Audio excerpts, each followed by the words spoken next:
विधायक जी, आजकल ओम प्रकाश राजभर जी शायद हमें लगता है कि जहुराबाद से ज़्यादा आजमगढ़ में एक्टिव है। अब इसीलिए भाई लड़ने के लिए तो लोकतंत्र कहीं से लड़ सकता है जी अब जहुराबाद से वो समझ रहे हैं कि हमारा पत्ता साफ है, वहाँ पर समाजवादियों का गढ़ है, वहाँ पर किसी की दाल गिरने वाली नहीं, एक चुनाव लड़ने का काम करते हैं। महिला आरक्षण को लेकर के भाजपा बहुत आक्रामक है और इसके लिए इसका ठिकरा सपा और कांग्रेस पे फोड़ रही है। और रही है तो वो तो उनकी मंशा दूसरी है। ये कहाँ विरोध कर रहे हैं, ये भी तो कहते हैं कि महिला आरक्षण हो। जी। पर आरक्षण में भी जो पिछड़ी जात के लोग हैं उनको भी तो आरक्षण मिलना चाहिए। नमस्कार दोस्तों, आप देख रहे हैं यूपी 80 न्यूज़ और मैं हूं बलिराम सिंह। दोस्तों, हमारे साथ समाजवादी पार्टी के कद्दावर नेता और आजमगढ़ सदर से 9 बार के विधायक दुर्गा यादव जी हैं। हम आपसे जानेंगे कि आजकल आपके ज़िले में ओम प्रकाश राजभर काफ़ी सक्रिय हैं। आने वाले 27 में 2027 आप कितना समाजवादी पार्टी को नुकसान पहुंचाएंगे या नहीं पहुंचाएंगे, ये दुर्गा यादव जी बताएंगे। विधायक जी, आपका बहुत बहुत स्वागत है। आपको धन्यवाद। विधायक जी, आजकल ओम प्रकाश राजभर जी शायद हमें लगता है कि जहुराबाद से ज़्यादा आजमगढ़ में एक्टिव है। अब इसीलिए भाई लड़ने के लिए तो लोकतंत्र कहीं से लड़ सकता है। जी अब जहुराबाद से वो समझ रहे हैं कि हमारा पत्ता साफ है, जी। अब वहाँ से उनकी उम्मीद है कि वहाँ से हम नहीं जीत पाएंगे। तो आजमगढ़ में आए, आजमगढ़ में जितने कोई सवाल ही नहीं।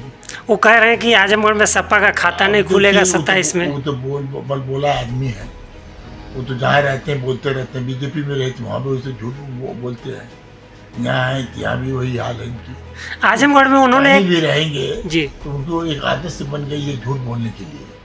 अगर झूठ के साथ ही झूठ रहेगा, जब उन्हें के सहयोगी लोग सभी लोग झूठ बोल रहे थे, ये भी झूठ बोल रहे हैं, तो बोलने से क्या फायदा। वो तो आने वाला ही दिन बताएगा। सर, आजमगढ़ में उन्होंने आरएसएस की भी स्थापना की है, राष्ट्रीय सुहलदेव सेना, जिसको लाठी उन्होंने थमाया है। अरे भाई, तो कुछ समाएंगे, कुछ उनकी जबान में लगामा नहीं है, कुछ बोल देते हैं। क्या बोलना चाहिए क्या नहीं बोलना चाहिए उनको कोई परवाह नहीं। तो वो तो केवल वो सोचते हैं कि इससे हमारी बातों से लोग खुश होंगे, पर उसका रिजल्ट तो बाद में नहीं मिलेगा कि कैसा बोलने से कैसा रिजल्ट आता है। सर, इस बार क्या रहेगा? लोग विधानसभा चुनाव में आजमगढ़ की 10 सीट पे फिर से सपा का कब्जा रहेगा या कहीं पे कुछ खतरा है? ये माननीय नेताजी का कर रहा जी, माननीय अखिलेश यादव जी का जिला रहा है, वहाँ पर समाजवादियों का गढ़ है, वहाँ पर किसी की दाल गिरने वाली नहीं है। वो समाजवादी हैं, समाजवादी रहेंगे। आने वाले दिनों में 200 सीटें समाजवादी पार्टी जीतेगी। बलिया मऊ में क्या रहेगा सर? क्योंकि वो भी आजमगढ़ मंडल में ही आता है। मऊ में तो बलिया का भाई है, और मुझे उम्मीद है कि बलिया में भी काफ़ी सीटें आती हैं। अब की बात में वहाँ सभी सीटें आएंगी। लेकिन सर, गोरखपुर मंडल में सपा का खाता नहीं खुला, ये क्यों, ऐसा क्यों हुआ विधानसभा चुनाव में? अब देखिए, इन लोगों का क्या है, झूठ बोल कर गुमराह करके वोट लेते हैं जी, बेईमानी होती है। अगर ईमानदारी से चुनाव हो जी, तो बीजेपी सरकार खत्म हो जाएगी, कोई रोक नहीं पाएगा। ये तो झूठ बोल करके बेईमानी करके वोटों में करके एक चुनाव लड़ने का काम करते हैं। महिला आरक्षण को लेकर के भाजपा बहुत आक्रामक है और इसके लिए इसका ठिकरा सपा और कांग्रेस पे फोड़ रही है। और रही है तो वो तो उनकी मंशा दूसरी है। ये कहाँ विरोध कर रहे हैं, ये भी तो कहते हैं कि महिला आरक्षण हो। जी। पर आरक्षण में भी जो पिछड़ी जात के लोग हैं उनको भी तो आरक्षण मिलना चाहिए। जी, यही मांग हो रही है। जी जी जी। कि वो पिछड़ी जात को मिले। कौन कहता है कि न हो? जी, महिला आरक्षण हो, मगर ये इसको दरकिनार करके नहीं, पिछड़ी जातियों की संख्या के देख करके आप आरक्षण लाइए। कल सर एक घटना घटी है गाजीपुर के करंडा क्षेत्र में। आपके पूर्व मंत्री राम आश्रय विश्वकर्मा जी भी चोटिल हुए हैं।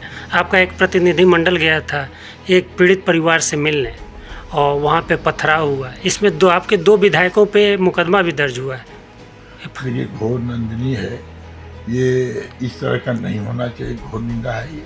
मैं कहता हूँ कि कोई किसी दुख में सम्मिलित हो, पार्टी के माननीय हमारे राष्ट्रीय अध्यक्ष के निर्देशानुसार ही लोग गए, एक प्रतिनिधिमंडल गया, अब वहाँ इस तरह से हरकतें हुई हैं, ऐसा नहीं होना। इस सरकार की मनमानी है। ये गुंडई ये करते हैं, आ लगाते हैं दूसरे को। ये सामने साक्षात्कार है कि लड़की विश्वकर्मा की लड़की के साथ रेप भी हुआ, उनकी हत्या भी की गई। और उसी के सिलसिले में लोग गए थे जान के लिए। तो वहाँ पर इस तरह की हरकत नहीं करना चाहिए। अगर ये इस तरह से कर रहा है तो सरकार खुद कराने का काम कर रही है। तो दोस्तों आपने सुना दुर्गा यादव जी को, आप आए, बहुत बहुत धन्यवाद।